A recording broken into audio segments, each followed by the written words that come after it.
Hello everyone. आज हम पढ़ेंगे अपभ्रंश भाषा की रचनाएं जो कि हमारे यूजीसी नेट पाठ्यक्रम में संकलित हैं। विद्यापति ने दो प्रकार की भाषा का प्रयोग किया था अपनी रचनाओं में। पहली थी पुरानी अपभ्रंश और दूसरा बोलचाल की देशी भाषा। गाहा या गाथा कहने से प्राकृत का बोध होता है, उसी प्रकार दोहा या दूहा कहने से अपभ्रंश या लोक प्रचलित भाषा का बोध होता है। अपभ्रंश या प्राकृत की रचना विक्रम की 7वीं शताब्दी से होने लगी। चलिए अब पढ़ते हैं अपभ्रंश साहित्य के बारे में। अपभ्रंश भाषा के प्रथम कवि स्वयंभू को माना जाता है। जो स्वयंभू थे वो 8वीं शती यानी 783 ईस्वी के आसपास के विद्वान थे। स्वयंभू को जैन परंपरा का प्रथम कवि माना जाता है। आगे देखते हैं। स्वयंभू को अपभ्रंश भाषा का वाल्मीकि तथा व्यास कहा जाता है। स्वयंभू के 3 ग्रंथ बताए जाते हैं, पयुमचर्यु, ऋठनेमिचर्यु, स्वयंभू छंद। पयुमचर्यु में रामचरित्र का विस्तार से वर्णन है। फ्रेंड्स मैं यहाँ बता दूँ लिखने में कुछ त्रुटि हो सकती है, उसके लिए आप मुझे माफ़ कीजिएगा। मैं आपको बता दूं यहाँ पर कि स्वयंभू ने अपनी भाषा को देशी भाषा कहा है और जो स्वयंभू का रचना थी पयुमचर्यु वो उनके पुत्र त्रिभुवन ने पूरा किया था, जिसमें राम के चरित्र का विस्तार से वर्णन किया गया है। आगे देखते हैं। शिव सिंह सेंगर ने अपने ग्रंथ शिव सिंह सरोज में पुष्य या पुंड कवि को हिंदी का प्रथम कवि माना है। सर्वमान्य धारणा है कि पुष्पदंत का आविर्भाव 972 ईस्वी यानी 10वीं शती के आसपास में हुआ। पुष्पदंत को हिंदी का भवभूति कहा जाता है। शिव सिंह सेंगर ने पुष्प कवि को भाखा की जड़ कहा है। आगे देखते हैं। पुष्पदंत की प्रमुख रचनाएं कौन सी हैं? 63 महापुरुष गुलंकार कुमारचर्यु जसहरचर्यु। पुष्पदंत के 63 महापुरुष गुलंकार को ही महापुराण के नाम से जाना जाता है, ये इम्पोर्टेंट है। पुष्पदंत मान्यखेट के राजा करण के महात्म्य भीम के सभा कवि थे। यहाँ पे ये इम्पोर्टेंट है, पुष्पदंत और स्वयंभू जी के बारे में मोस्टली क्वेश्चन पूछे जाते हैं हमारे यूजीसी नेट के एग्ज़ाम में, तो इसको ध्यान से पढ़ लीजिएगा और हो सके तो नोट्स बना लीजिएगा। चलिए इनकी रचनाओं के बारे में कुछ जान लेते हैं। ज़्यादा तो नहीं पर जो इम्पोर्टेंट मुझे लगा वो मैंने इसमें संकलित किया है। महापुराण में कुल 102 संधियां हैं। इसमें 63 महापुरुषों का जीवन चरित्र वर्णित है। जसहरचर्यु में 4 संधियां हैं। इसमें यशोधरा का जीवन चरित्र और उनके जन्मांतरों का वर्णन किया गया है। कुमारचर्यु में 9 संधियां हैं, जिसमें कामदेव के अवतार नाग कुमार का चरित्र वर्णन किया गया है।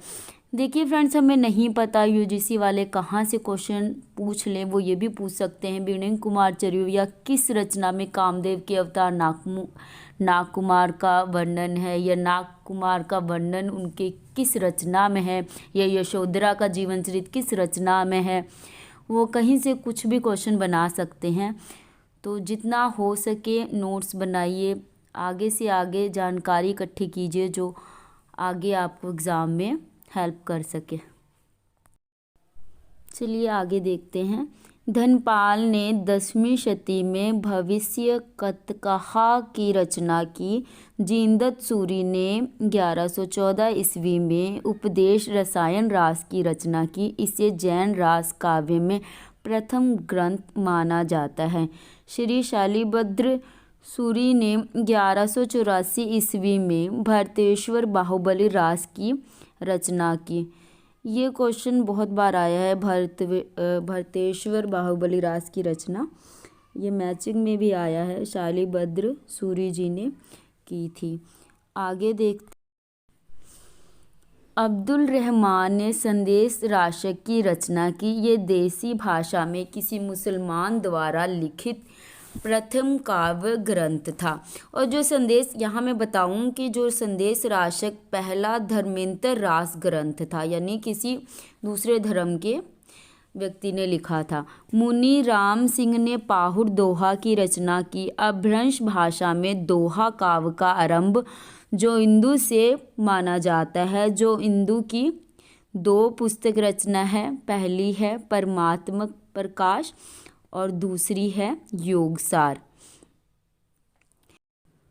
सोमप्रभ सूरी गुजरात के प्रसिद्ध जैन साधु थे। इन्होंने कुमार पाल प्रतिरोध काव्य लिखा। जैनाचार्य मेरुतुंग ने संवत 1361 में प्रबंध चिंतामणि की रचना की। यहाँ मैं बता दूँ कि जो प्रबंध चिंतामणि में कुछ दोहे मालवा नरेश राजा भोज के चाचा मुंज के कहे हुए हैं, और प्रबंध चिंतामणि में दूहा विधा के विवाद करने वाले 2 चरणों की कथा आई है। इसलिए अपभ्रंश काव्य को दूहा विधा भी कहा जाने लगा। अपभ्रंश से पहले या पूर्व दोहा का प्रयोग नहीं होता था। लक्ष्मीधर ने, आगे देखते हैं, लक्ष्मीधर ने 14वीं शताब्दी के अंत में प्राकृत पेंगलम की रचना की। इसे प्राकृत पिंगल सूत्र भी कहा जाता है। और जो प्राकृत पेंगलम की टीका बंशीधर नामक किसी विद्वान ने लिखी है। आगे आचार्य हेमचंद्र, ये तो बहुत ही, मैं तो कहती हूँ सुपर इम्पोर्टेंट है। ये बहुत बार क्वेश्चन, मतलब कि जितने भी एग्ज़ाम हुए हैं यूजीसी नेट के, उसमें हेमचंद्र से रिलेटेड तो क्वेश्चन आता ही आता है। चलो देख लेते हैं। आचार्य हेमचंद्र के व्याकरण का नाम सिद्ध हेमचंद्र शब्दानुशासन था। हेमचंद्र का व्याकरण सिद्ध हेम से प्रसिद्ध हुआ। हेमचंद्र गुजरात के सोलंकी राजा सिद्धराज जय सिंह और उनके भतीजे कुमारपाल के राज दरबार में रहते थे। उन्होंने कुमारपाल चरित्र नाम से भी रचना की है। हेमचंद्र जैन आचार्य थे और इनका जन्म 1088 ईस्वी में हुआ था। ठीक है, आगे देख लेते हैं हम। चलिए इनकी रचनाएं देख लेते हैं। हेमचंद्र की रचनाएं: कुमारपाल चरित्र, सिद्ध हेम शब्दानुशासन, प्राकृत व्याकरण, छंदोनुशासन, काव्य अनुशासन, देसी नाम वाला कोश, उणादि सूत्रवर्ती, योगशास्त्र, अनेकार्थ कोश, दृश्य महाकाव्य, काव्यानुप्रकाश, प्रमाण मीमांसा। मैंने इसमें फ्रेंड्स सारे जितने हो सकते थे इनके ले लिए, क्योंकि पता नहीं कहाँ से यूजीसी वाले कौन सा उनकी रचना उठा लें, तो जितना हो सके मैंने इसमें शामिल करने की कोशिश की है। आगे देख लेते हैं हम। आगे है अभिधान चिंतामणि, त्रिष्ट शिलाका, पुरुषचरित्र, परिशिष्ट, पार्वन, अलंकार चूड़ामणि, वीतराग स्तोत्र। षाडगंधर ने षाडगंधर पद्धति के नाम से एक सुभाषित संग्रह बनवाया।